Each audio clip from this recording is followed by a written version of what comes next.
welcome back to my channel and to today's new recipe idea. Today I'm going to be sharing with you a creamy orzo chicken dish.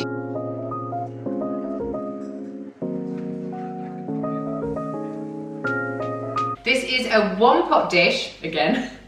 I seem to really like these one-pot dishes, but I think that's because I don't like washing up. So yeah, today is another one-pot dish, and for this recipe you are going to need some chicken, some orzo, some Parmesan cheese, 1 onion, 2 cloves of garlic, some salt, some pepper, some paprika, some asparagus, some milk, and a little bit of cream cheese as well. If you're watching this video and you're new to my channel, then I would love for you to subscribe. I post a new recipe idea on my channel every single Sunday at 7 AM UK time. So if you like that kind of thing and need a little bit of meal inspiration, then I am hopefully the channel that you need. So this meal, like all of my meals, is super simple to cook.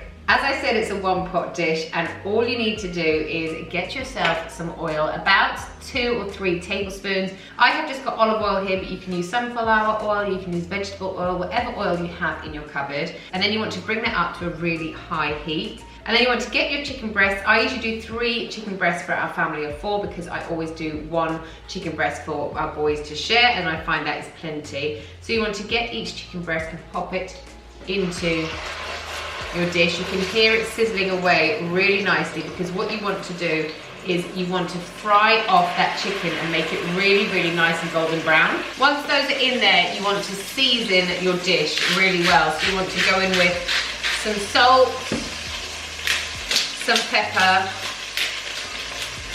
and then you also want 2 teaspoons of paprika. And then if you just turn your chicken breast over, this will get all of those nice flavors you just seasoned your dish with all over the chicken. So what you want to do is you want to fry them on either side for about 5 minutes aside. That way you're kind of searing the outside, but it's also cooking the inside really nicely too. While your chicken is cooking, you can start preparing your asparagus. So I don't know if you can see this, but my asparagus is really, really fat. We are in asparagus season, so you're gonna get a really nice bit of asparagus when you order it. So what you want to do first of all to get rid of the kind of like woody end is just go to the end of your asparagus and snap it. Where it snaps off, that's the bit you don't want to eat. Because my asparagus are quite fat, I'm going to slice them in half. It's been in here for about 10 minutes now, so I'm going to take them out and pop them onto a plate just to cool down. They will carry on cooking here, so if you're worried about them not being cooked thoroughly through, then the heat that they are retaining will carry on cooking them. The bottom of my pan has got loads of kind of like burntness on there.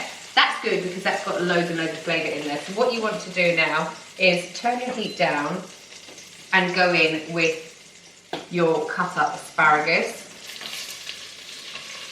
Your asparagus is now going to take on all those delicious flavours. You just want to fry those off for about 3 or 4 minutes, and then they're going to get nice and tender. Okay, these are ready to take out now. You can feel they're kind of like al dente. They've still got a bit of a crunch, but they're also a little bit tender as well. So you want to take these off the heat and just set them aside with your chicken. And then you are ready to start your proper cooking. So you want to put your onions in here. You want to mince your 2 cloves of garlic too. This is probably the best garlic crusher I've ever used. It's a Joseph & Joseph one. I'll link it down below. I would highly recommend it. There's garlic crushers and there's garlic crushers, and I have been through a few garlic crushers, and this one is definitely the best.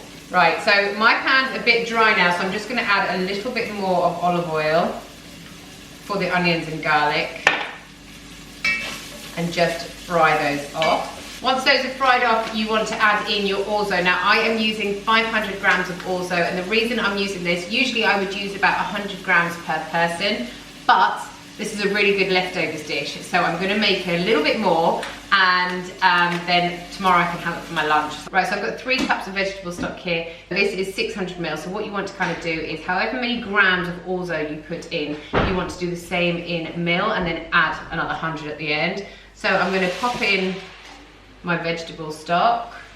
I'm also going to put in 200 mils of milk, and then half of this tub of seriously spreadables. This is just going to make it really, really nice and creamy and rich, delicious, and a nice kind of cheesy sauce to this. Once that's all in, you just want to pop your lid on and let it simmer for about 20 minutes, but you want to make sure that you give everything a really good stir around in between quite a few times, otherwise it will all get kind of stuck to the bottom, and then you'll make sure all the juices and the cheeses and everything like that gets kind of infused everywhere.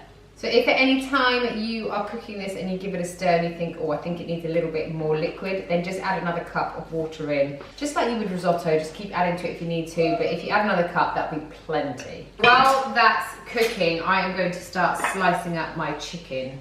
As you can see, it looks absolutely delicious. Right, this is ready to plate up. So what I'm going to do, I'm going to put some of this down and then lay the chicken on top. Add a little bit of parsley and some Parmesan. Your dish is ready to eat.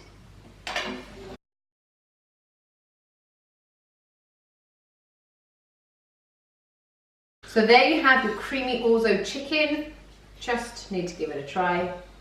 That is delicious, guys. Give it a try, let me know what you think, and thank you so much for watching today's video. See you next week. Bye!